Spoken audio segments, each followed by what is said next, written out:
My name is Evelyn Harlow, and at 32 years of age, I felt like the center of my own universe in Chicago. I had fever dreams of corporate success as I climbed the ranks in a marketing firm named Ascend Marketing Group.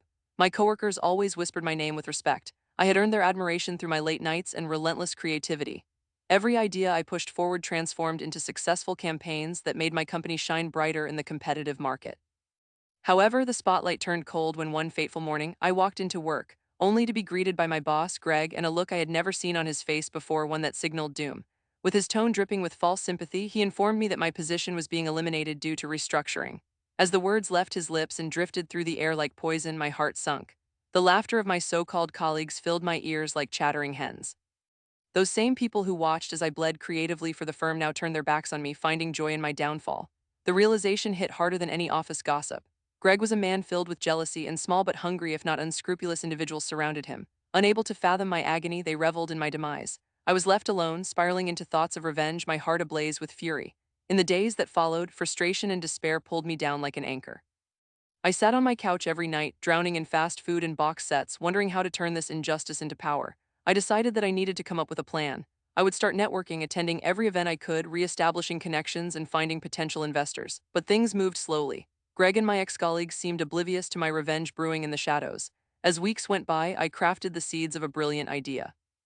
I wanted to start my own marketing firm, a place where creativity would reign and talent would be valued. However, without funding, I was at a standstill. Finally, I reached out to old clients, pitching my vision, and believed I could make it work. All my efforts seemed lost when Greg caught wind of my plans. He sent me a message bragging about how Ascend had signed new contracts without me and how I was nothing but a fading memory.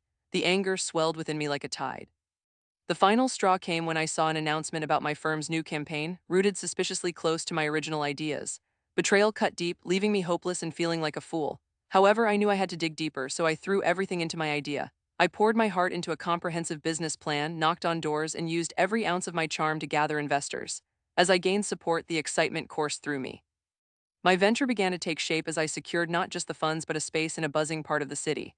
Just as I gathered momentum, my insecurities resurfaced when Greg publicly mocked my endeavors on social media. Always ready to take a stab, his taunts stung and made me question if I was worthy. But my resolve solidified like steel. I turned the anger into my fuel and spent countless nights building my dream. I hired a team of people who truly understood the essence of creativity, people who appreciated the art of marketing rather than exploit it for their gain. We bonded, shared stories, and slowly but surely, Ascend Marketing fell from my thoughts like autumn leaves. At last, my firm, which I named Harlow Marketing Solutions, was ready to launch. Then came the fateful day, a year after my world had flipped upside down.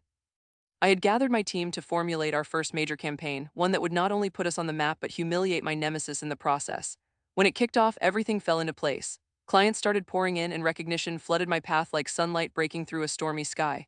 My business grew rapidly, and soon enough, our name was being whispered amongst industry elites, challenging Ascend at every turn. The day I received an email regarding a merger opportunity with Ascend was exhilarating, but I decided to approach it with caution. I had become a contender, and now I had the advantage. I agreed to the meeting, where Greg, very self-satisfied, sat across the table from me, his smugness unmasked. The look on his face when he saw me walk in was priceless. I could feel a rush of power surge through me, a spine-chilling moment. As we began to discuss business details, I could barely contain my excitement at how the tides had turned. I played it cool while Greg underestimated my intentions and brushed aside my thoughts about a merger. But as our conversation deepened, I revealed a shocking twist. I proposed I buy out Ascend Marketing Group instead, offering a price that would quite literally knock him off his throne. His stammering and fight to regain composure was the sweetest satisfaction I had ever experienced. In that moment, I was not just Evelyn Harlow, the marketing genius who faced downfall.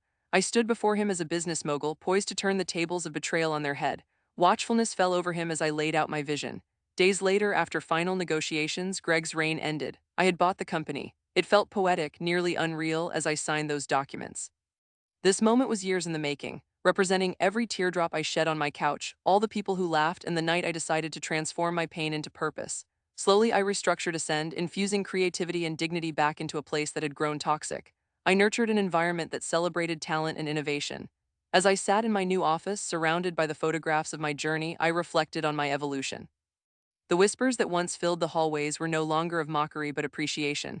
I had taken control, repurposed my disappointment, and turned it into triumph. I realized then that revenge may have been the initial catalyst, but ultimately it was my passion and determination that reshaped the narrative. Just outside my window, I watched the city pulse with life, finally content.